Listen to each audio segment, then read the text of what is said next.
Morning students. Last class में मैंने आपको बताया था कि कोई संस्था, व्यावसायिक संस्था की फैक्टर के आधार पर किस प्रकार उत्पाद मिश्रण का निर्धारण करती है। Determination of product mix on the basis of की फैक्टर्स।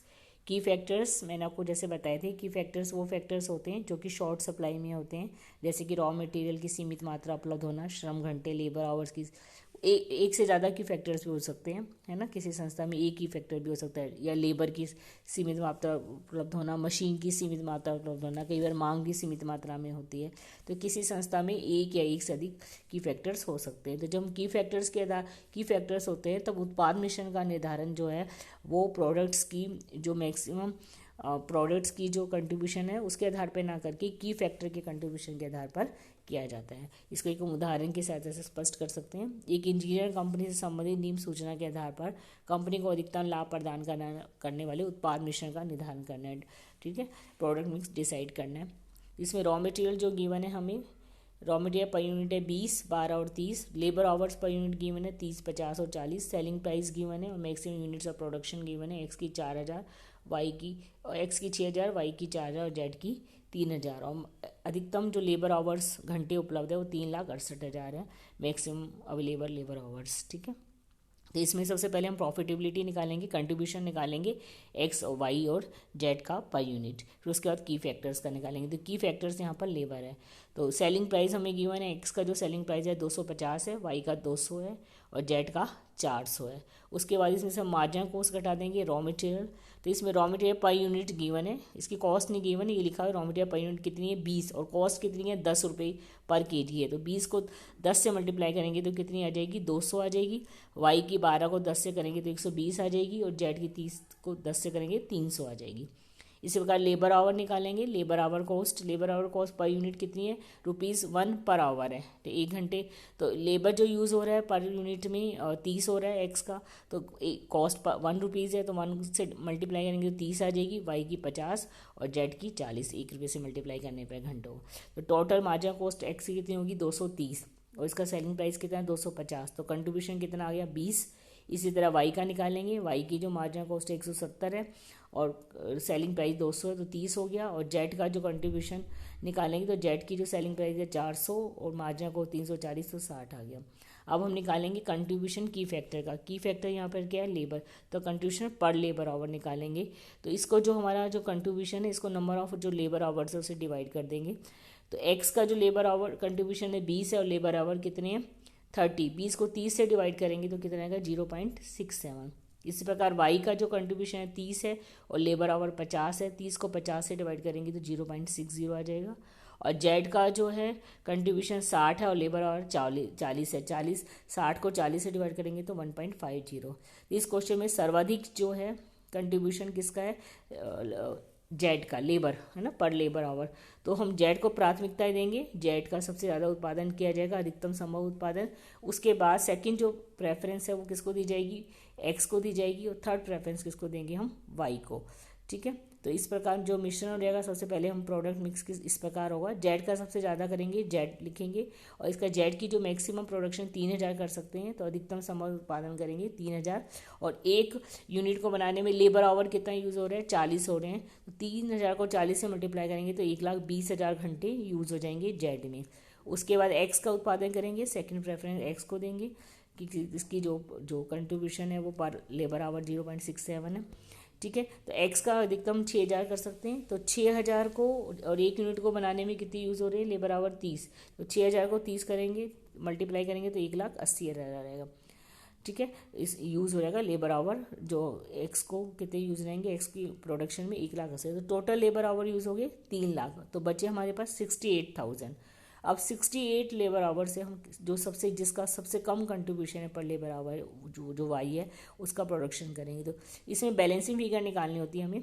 तो 68 जो हमारा बैलेंसिंग फिगर आया वो पहले निकाल लेंगे। 3,68,000 में से वाई जेड और एक्स जो फर्स्ट सेकंड प्रेफरेंस है उसका वो घटाकर लेबर आवर्स घटा के जो बचेगा वो कितना बचता है 68,000। मतलब 1,20 और 1,80 टोटल 3,00,000 घटाने में तो 68। तो 68 में से और जो वाई है एक यूनिट कितने यूज़ करिए 50, तो 68 को 50 से डिवाइड करेंगे तो हम वाई की कितनी यूनिट बना सकते हैं 1,01,360 यूनिट ही बना सकते हैं। तो 1,360 एक बैलेंस में, तो टोटल इसको 68 हो गया, तो टोटल 3,68,000। तो इस प्रकार हम उत्पाद मिश्रण का हम निर्धारण करते हैं। इसको एक एग्जाम्पल के द्वारा और स्पष्ट कर देती हूँ मैं आपको। जैसे मृदुला लिमिटेड द्वारा 3 उत्पाद PQR का उत्पादन किया जा रहा है। सामग्री जो कि 3 उत्पादों के लिए एक ही प्रयुक्त की जाती है नियंत्रित वस्तु है, मतलब लिमिटिंग फैक्टर है, और कंपनी को 4 लाख किलोग्राम सामग्री का वार्षिक आवंटन किया गया। निम्नलिखित सूचनाएं गिवन है। PQR 3 प्रोडक्ट है। रॉ मटेरियल जो है वो है 24, 20 और 30 है। लेबर जो यूज़ हो रही है वो 30 घंटे है, P में 40 और 25 R में। Selling price per unit given है 372, 390 और 430। मैक्सिमम पॉसिबल जो आउटपुट है वो 5,000 है, P का, Q का 8,000 और R का 6,000। अधिकतम लेबर आवर्स है 6 लाख है। परिवर्तनशील उपरिव्यय 2 रुपये प्रति श्रम घंटा मानते हुए बताइए कि कंपनी को किस उत्पाद मिश्रण से अधिकतम लाभ अर्जित हो सकता है। तो हमें प्रोडक्ट मिक्स का निर्धारण करना है। ठीक है, इस क्वेश्चन में दो की फैक्टर्स दोनों हैं। रॉ मटेरियल भी शॉर्ट सप्लाई में वो 4 लाख है, इससे ज़्यादा नहीं है, और जो लेबर है वो भी 6 लाख है। इन दोनों को ध्यान में रखते हुए उत्पाद मिश्रण का निर्धारण करना पड़ेगा।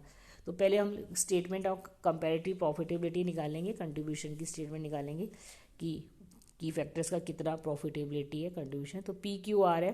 सबसे पहले सेलिंग प्राइस में से इन सब की मार्जिन कॉस्ट घटा देंगे PQR की, तो हमारे पास कंट्रीब्यूशन है। तो सेलिंग प्राइस है P का 372, Q का 390 और R का 430। रॉ मटेरियल पर यूनिट है हमें 24 गिवन है, और प्राइस ₹10 पर kg तो 240 हो गया। लेबर आवर 30 है घंटे और 2 पर यूनिट है, तो लेबर कॉस्ट कितनी होगी, 60 रुपये हो गई। इसी प्रकार वेरिएबल कॉस्ट 2 रुपये गिवन है, और घंटे वही है जो लेबर आवर वाले हैं, तो 30 और 20 60 हो गई। ठीक है, वेरिएबल ओवरहेड पर यूनिट कितने हो गए, 60 हो गई, क्योंकि एक यूनिट को बनाने में लेबर आवर चाहिए हमें 2, ये प्रति घंटा है, और इसको 2 को मल्टीप्लाई करेंगे।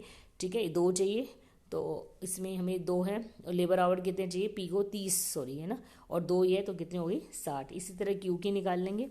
Q का सेलिंग प्राइस 390 है। रॉ मटेरियल जो है 20 है, 20 को 10 से मिलेंगे 200 हो गया। लेबर जो है 40 है और 2 पर है कॉस्ट, तो 80 हो गया, और ऊपरी वही भी 2 रुपये प्रति घंटा है, तो ये भी कितना हो गया, 80। इसी प्रकार R का निकाल लेंगे। ठीक है, इनको घटा देंगे सेलिंग प्राइस में से मार्जिन कॉस्ट, तो कंट्रीब्यूशन P का आ गया 360, Q का आ गया 360 और R का आ गया 400। ठीक है, अब हमें जो की फैक्टर्स है उसका कंट्रीब्यूशन निकालना है।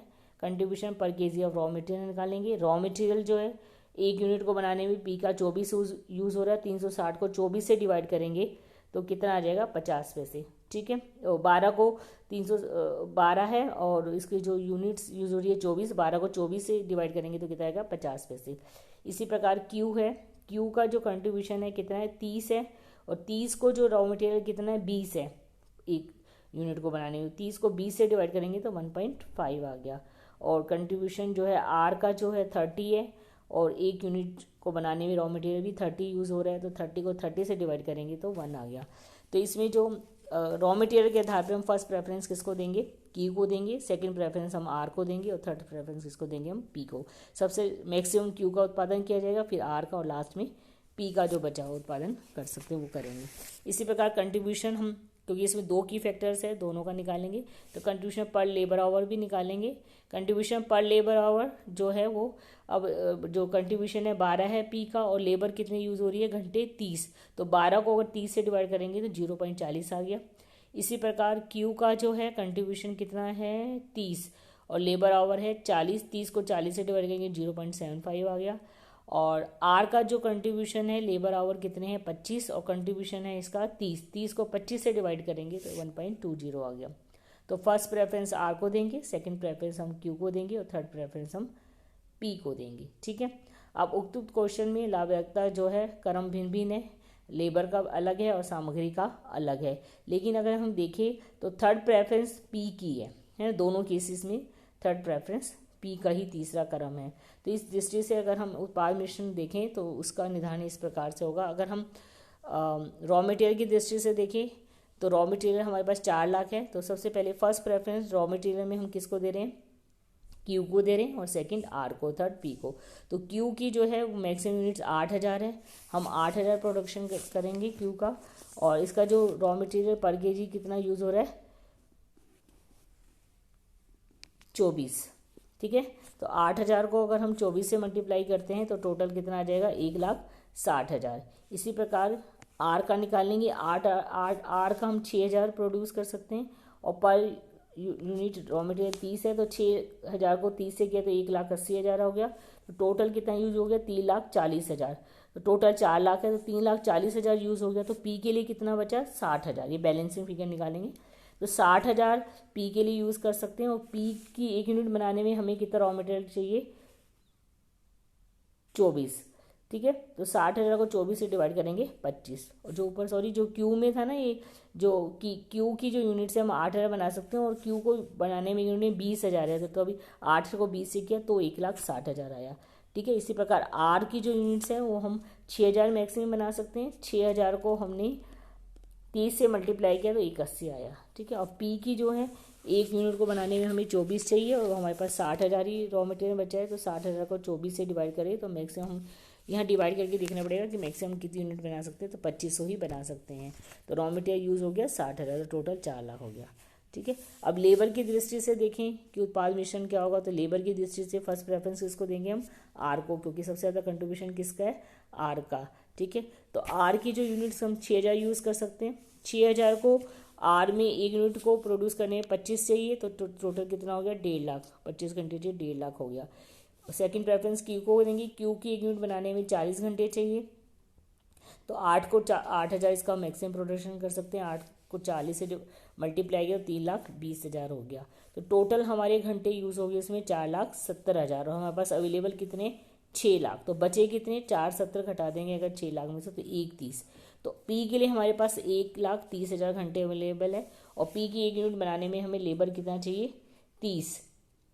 ठीक है, तो 30 से डिवाइड किया तो हमारे पास आगे जो प्रोडक्ट प्रोड्यूस 4,333। ठीक है, और टोटल हमारे इसमें आवर्स यूज रहेंगे 1,30,000, वो डिवाइड करके भी निकालेंगे तो टोटल कितना आ गया, 6 लाख।